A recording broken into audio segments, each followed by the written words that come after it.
Oh, I got a bunch of grass with him.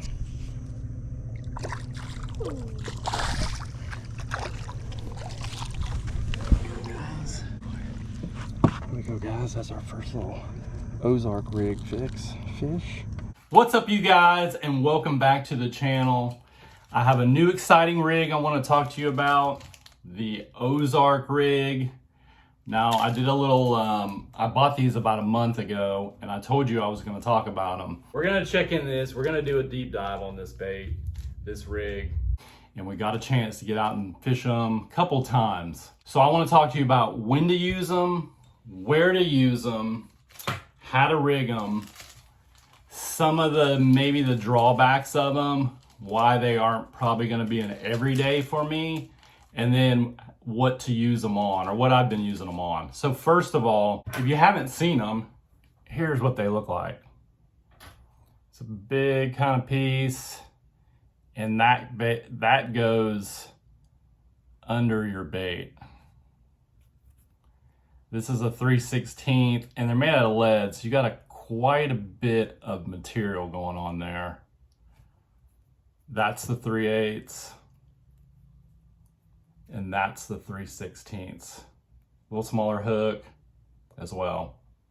So let's talk about rigging, because that's kind of a situation. So I got some Senkos that I've already used. Man, they are just null and void today. Yep. And I'm guessing they're still here.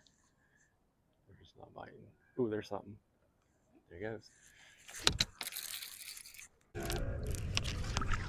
Oh, he's just running. There we go, guys. Another fish on the Ozark Rig. But they gonna get your Senko every time. So, I don't know, we gotta figure that one out. It's a decent fish. Hadn't caught one in a while. We picked up that Ozark Rig and we's in business. Business. Couple different ways, well, two different ways. So this is the way I started. You're gonna rig it right down the middle and then to that bend. Then you gotta run it over all that lead. And then up to this little point comes out, and then you're gonna, I don't have the line there, so it's kind of, so you got it like this, so then your line's gonna come out here.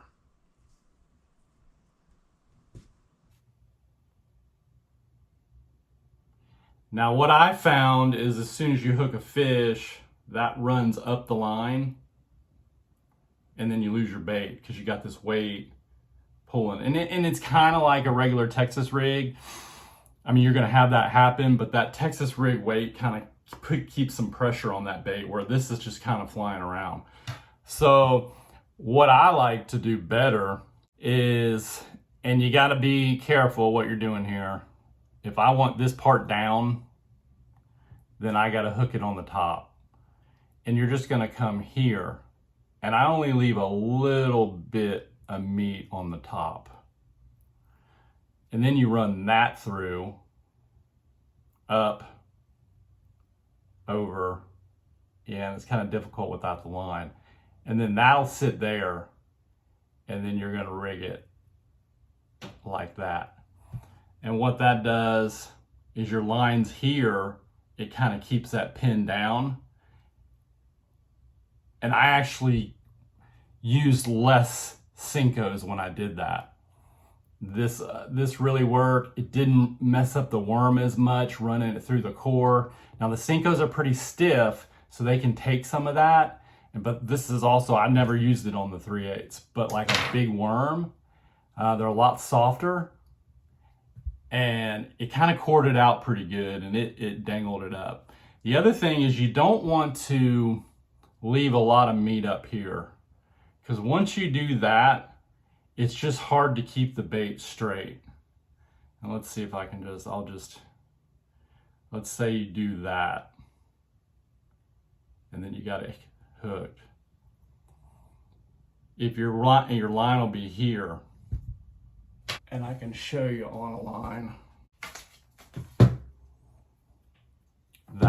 that's pretty good right there. It's almost flush with the front end. But if you have it sticking out here, your nose turns and it never really is straight, and then it starts grabbing stuff.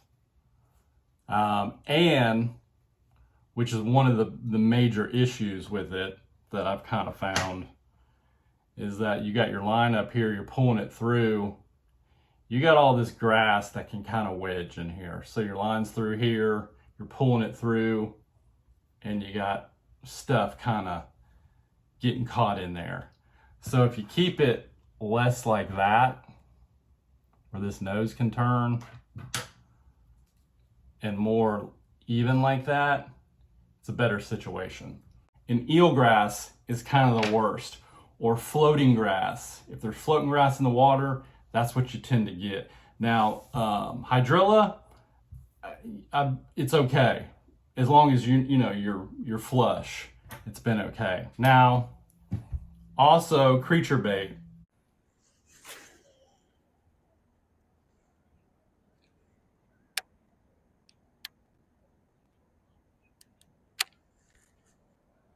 There he is. Ozark rig with a D-bomb on it. That's cool. That's a decent fish right there, boys. There we go. Look at that, guys. That's a pretty one. That Ozark rig. That D-bomb on it. It's a pretty one. 3/8. And once again, I liked it. I just started using it the way I just showed you. And this bait's old. Came through, run it up, and then swing it like this. And then you're good. So where did I find that this worked the best? Hard bottom, clean bottom, and on the drop. So, but I worked it all through grass and around grass. So I wasn't focused on those areas, but I feel like those are going to be your key areas, because you're not going to have to deal with as much issues from the grass, and you get on those clean, hard edges. But the key to this bait is when it's falling. So if you're pulling it down a drop and you're here 3 feet and it drops to 5, when that bait falls, and when you pull it up and when it falls, this bait with this rig, it does what a weightless Senko does. It's shimmying down.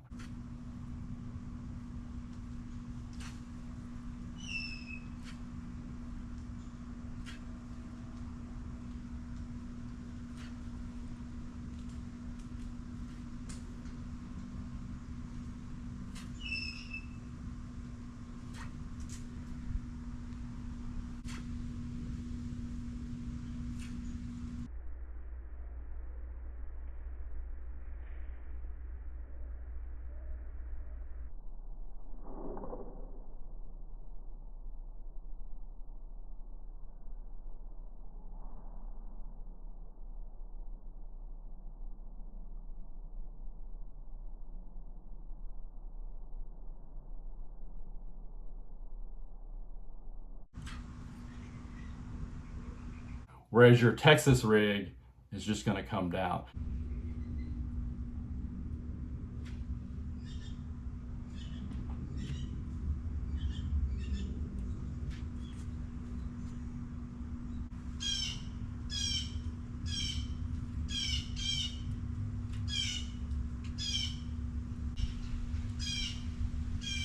Now they both kind of glide and dart and dance when you pop them and pull them.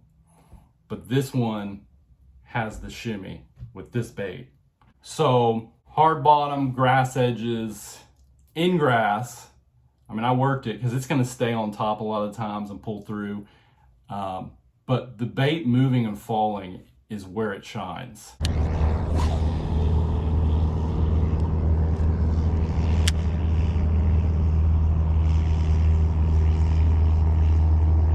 There it is.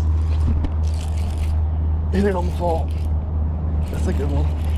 Maybe. Oh, it's a decent one. Stay on. There we go. There we go, guys. Here's an Ozark Rig fish. Look at that, guys. Ozark Rig, guys. In Florida. That's a good one. Probably low threes. Fat. So when am I using this bait? I'm using it. I'm not searching with it. I didn't search with it, but it's new. When I'm catching them on a specific soft plastic Texas rig and they stop biting, I throw that. I follow up with it.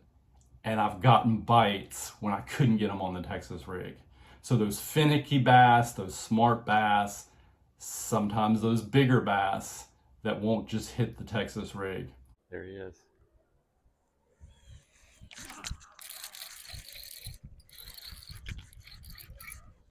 Where is he? Oh, there he is. I could tell when he bit it, it was just ooh, ooh, ooh, ooh. Oh, nah, hammer, he ain't nice. He's nice. He's not 9 pounds or nothing. Ooh, it's better than I thought. Let's go. Ozark Rig, guys. Bam, guys. Look how long that fish is.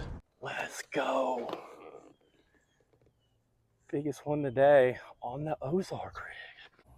And if I know they're there and they're not hitting the Texas rig and I gotta use a Texas rig, I'm picking that up and trying it as well. But if I got on a Cinco bite, or, you know, I don't throw creatures a lot offshore and around, but I did on this just to try, on a worm bite, you know, a lizard bite, something like that, and they stop biting it, I'm gonna pick that up and use that. So a follow-up.